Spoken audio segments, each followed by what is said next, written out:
101 day AI execution journey के 43वें दिन के इस डीप डाइव एनालिसिस में सीधा काम की बात करते हैं। आज थियोरी को पूरी तरह से पीछे छोड़कर हमारा पूरा फोकस एक pure execution first multi agent scaling build पर होने वाला है। तो चलिए मिलकर डिकोड करते हैं कि हाई लोड एआई वर्कफ्लोज को आखिर प्रैक्टिकली कैसे आर्किटेक्ट किया जाता है। इस बिल्डर्स ब्लूप्रिंट को समझने के लिए आज हम इन 5 अहम हिस्सों पर गौर करेंगे। सिंगल एजेंट प्रॉब्लम से लेकर scaling methods, high load architecture, multi agent conflicts और आखिर में आगे का रास्ता। तो सबसे पहले बात करते हैं उस पहली बड़ी रुकावट की, सिंगल एजेंट प्रॉब्लम। सिर्फ 1%। सुनने में थोड़ा अजीब लगता है ना, लेकिन सच यही है। अगर सिस्टम में एक समय पर सिर्फ एक एआई एजेंट चल रहा है तो इसका सीधा सा मतलब है कि हम एआई की असली क्षमता का बस एक बहुत ही छोटा सा हिस्सा इस्तेमाल कर रहे हैं। बाकी का 99% कंप्यूटिंग पावर लिटरली पूरी तरह से बर्बाद हो रहा है। और यही वो वजह है कि आम सिंगल एजेंट सेटअप्स बुरी तरह क्रैश हो जाते हैं। जब रियल वर्ल्ड एंटरप्राइज एनवायरनमेंट में एक साथ हजारों रिक्वेस्ट की बाढ़ आती है तो एक अकेला एजेंट बहुत ही जल्दी रेट लिमिट्स को हिट करता है और पूरा का पूरा सिस्टम ठप पड़ जाता है। अब सवाल ये है कि इन क्रैशेस और टोकन कॉस्ट के बढ़ने को रोका कैसे जाए। यहीं पर आते हैं हमारे 2 मुख्य स्केलिंग मेथड्स। किसी भी हाई लोड सिस्टम को स्टेबल रखने के लिए 2 बहुत ही मजबूत पिलर्स की जरूरत होती है। पहला है पैरेलल वर्कफ्लोज, जहां कई एजेंट्स एक साथ मिलकर काम करते हैं ताकि कोई भी प्रोसेस वेटिंग में ना रहे। और दूसरा है क्यू सिस्टम्स, जो डेटा को एक लाइन में, एक कतार में व्यवस्थित करते हैं ताकि भारी ट्रैफिक में भी एक भी रिक्वेस्ट मिस या ड्रॉप ना हो।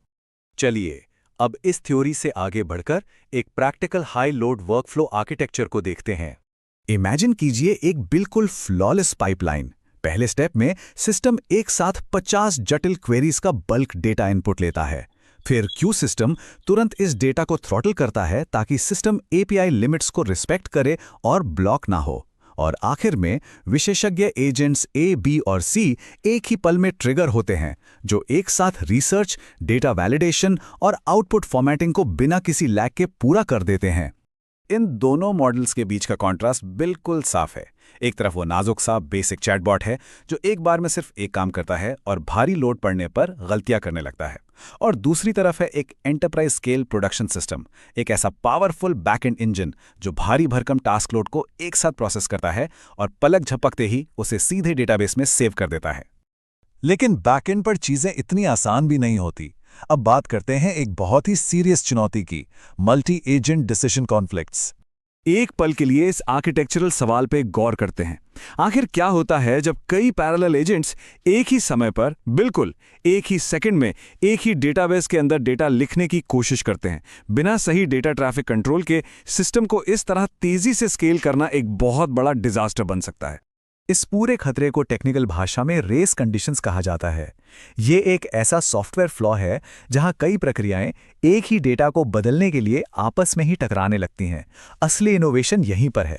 कंसेंसस एल्गोरिदम्स और स्टेट मैनेजमेंट लॉक्स का इस्तेमाल करके इस प्रॉब्लम को सॉल्व किया जाता है। इससे ये पक्का होता है कि हमारे हाई स्पीड पैरेलल एजेंट्स एक दूसरे का डेटा करप्ट करने के बजाय पूरी तरह से तालमेल बिठाकर काम करें। इन सभी कॉम्प्लेक्सिटीज को हैंडल करने के बाद अब देखते हैं कि आगे का रास्ता क्या है। ये open source multi agent engine कोई साधारण चीज नहीं है। ये भविष्य के बड़े प्रोजेक्ट्स की कोर रीड है। डे 44 में 100 टास्क ऑटोमेशन को कवर किया जाएगा, और यही आर्किटेक्चर डे 45 को लॉन्च होने वाले हमारे पहले mini product the AI content factory का मेन इंजन बनेगा। रुको मत, बस बनाते रहो। एआई ऑटोमेशन वर्कफ्लोज में अगर वाकई महारत हासिल करनी है तो हमें बस यही एग्जीक्यूशन फर्स्ट माइंडसेट चाहिए। लगातार निर्माण करते रहना ही गेम चेंजर है।